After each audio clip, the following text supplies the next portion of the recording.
people often ask me, what is he like as a director? And here is the best example of that I can give. And apologies to other people who've heard me talk about this on other podcasts, but it's too good a story. And if you've heard it, get ready to hear it again. So in the film, one of the first times we really see the Basterds in action is when Donnie Donowitz comes out with the bat. Yeah. And, Fenway fucking Park. Teddy fucking ball game. Yeah. Yeah. So, and Brad Pitt loves this. Yeah. My buddy, he loves this. Yeah. He does this in a lot of movies. Yeah. The thumb over the shoulder. Over the shoulder. Yeah. And a lot of. He wants to. Yeah. Yeah. I always thought he was doing like a Brando thing with Aldo Raine. Oh. I never asked him about it specifically. Yeah. The only thing we ever talked about in terms of performance, we talked about accents. Huh? Because he was doing a little twang. He did in another movie too. Yeah. I'm going to do this, Quentin. Yeah. This is the voice I'm going to do. A little bit. Who cut my throat? Yeah. It's never established. Do you want to know the answer? It wasn't cut. The backstory for this scar. Oh, it was a hang. It was a hanging. He said, I'm a mountain man, right from Jim Bridger. So he's from Appalachia, Mississippi, somewhere in there. I'm from Appalachia. And the backstory there is some years earlier in his younger life, he saw a couple of black men being mistreated. Basically, they were going to try to get lynched by some, racists in the area, and he stepped in. Oh, and they saved their lives. And in the process, they hung him, not enough to kill him, just enough to teach him a lesson. Oh, wow. And that's how he got the scar on his neck. Oh, wow. There you go. Breaking news. That would be in the book. Probably. So, anyways, it's us in that ditch where, we've got the Nazi prisoners and we're trying to get information out of them. And so that was the first thing we really shot, like the first big thing we shot. And so it's day one of that. We were there for, I think, 6 or 7 days. It's a big scene. There's a lot to shoot, a lot to cover. Yeah. He takes his time because he can. So we're there, and I don't know if you remember my portion of that scene is, yes, I'm laughing. Yeah. And, that's when he says, all right, what's my character's name? Hirschberg. Send over that sergeant, that Kraut sergeant. And, that means you. And so he goes over and then he gets, beaten to death. You know that portion of the scene. As it happens, the scene was a bit larger than that initially. I had quite a bit of back and forth. You got with Steve Jobs. I got Steve Jobs. Like I said, it's happened to me plenty. Yeah. So it's part of the job. Yeah. I don't take it personally. It's part of the job. It's part of the job. So we had a little bit of back and forth there. So he says, Hirschberg, send over that Kraut sergeant. And so as scripted and as shot, I'm holding my rifle. The guy's on his knees. Wonderful actor. Richard Sammel is the actor's name, who played Sergeant, it's too early for me. It's Sergeant Ratchman. So he's I do want to point out we started at 10 a.m. I don't know what time it is. And Sam is 40 years old and keeps complaining. Katie and I had a good laugh about how you were like, 10 a.m.? 10 a.m.? I got 3 hours sleep last night. It's true. What?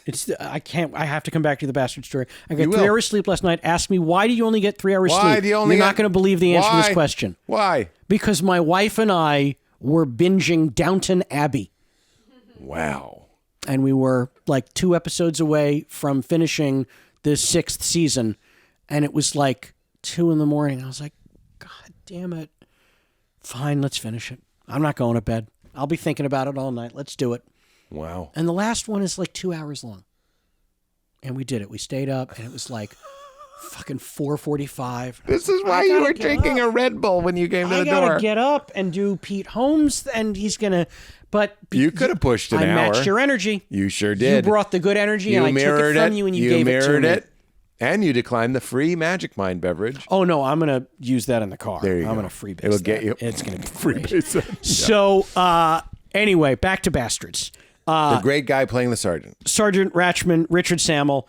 So he says, Al Lorraine says, Hirschberg, send that Kraut sergeant over. And so here's, as scripted, I say, that means you, Cupcake.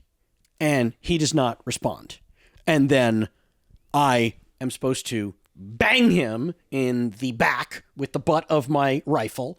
And then I say, when the lieutenant says move, you move.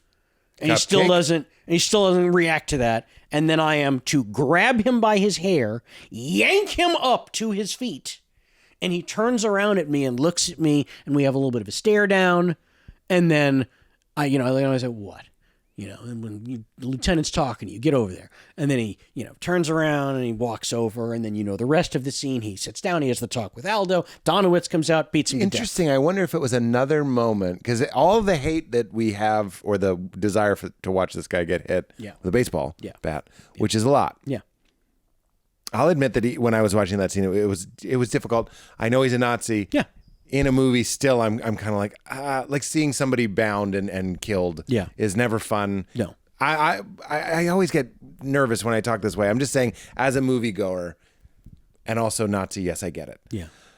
I wonder if your part was to help us remember this guy's a fucking piece of shit. Yeah. You know what I mean? And the look he's going to give you is like disgust, and he's an asshole, and he fucking all that. Yeah, the first cut of the movie was like 5 hours. Yeah. So yeah. He shoots everything. Yeah. And then figures it out in the edit. Yeah. So we go to do that portion of the scene for the first time, and he's got the camera up at the top looking down. It's kind of a medium wide, and he's all the way up there with the camera. He doesn't have a video village. He always stands by the camera and either watches in a little viewfinder on the side of the camera, or he watches the actors because he trusts Bob Richardson, his DP, to get the shot right. So we do the first take of that. And he's, cut. And because he's all the way up there, it takes him like 2 minutes to run over where the ladder is, climb all the way down there, come over to talk to his actors. And Brad Pitt's next to you going like, look at this dumb motherfucker. Brad Pitt's like, I think Moneyball will be my next movie. Was it? Yeah, it sure was. At least the next movie he shot. He takes out the book. Michael Lewis, you've done it again. So you got a lot of names. He runs down, and he comes over to me, and he pulls me away from all the other actors. He goes, here's the thing. Okay, you're some fucking American Jewish kid.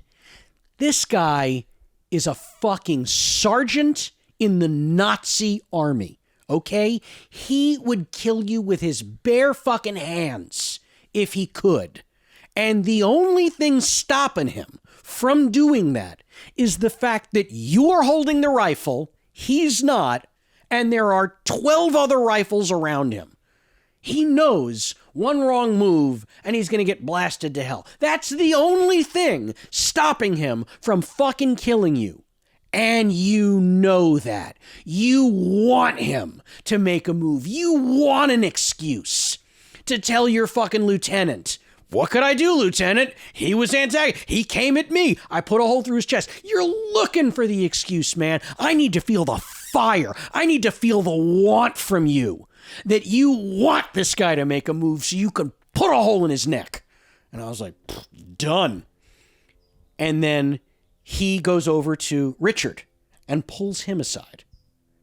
And I do not know what they're saying. And then the last thing he says right before he goes back is he goes, okay, nobody talk to each other. Stay in the moment.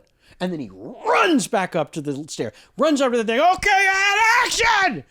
And we go to do the scene a second time. And now, Hirschberg, send that crowd sergeant over. And that means you, Cupcake. And now I'm fucking in it. Now it's fire. And I bang him so hard, I know I kind of hurt him when I bang him with the butt of the rifle. Sergeant says, Lieutenant says, you move. And I yank him up to his feet. And he turns around, he's staring at me, and I got my rifle. And it's a moment, and it's going on way longer than it did last time. And I'm looking at him, and he's looking at me. I go, what? And I start poking him in the chest with the butt, or with the front of the rifle. And he's looking at me, and it's a moment, and it goes on so long. And finally stops, fixes his jacket, turns and walks away. And then they get another little piece, and then the scene ends. And God! Brilliant! Do that again! We're going to go again! And then he comes over, and I say, Richard, what did he tell you? And he said, he told me that when I turn around and you point the gun at me, that if I didn't believe that you'd really shoot me, that I should try to grab the gun away from you And then that would be the new scene, and he'd rewrite it.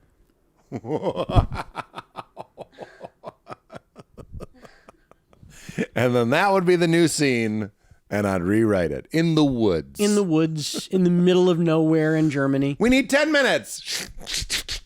Yep. Because he needed something authentic. Wow. And if we couldn't get to the authentic thing he wanted, he'd find the authentic thing we could do, and he'd make that the scene. And what he wanted. Well, we'll edit that story out. I think you should. I didn't like it. I think you should edit that. I don't like you. Oh, well. The feeling is mutual. You're too tall. You made it way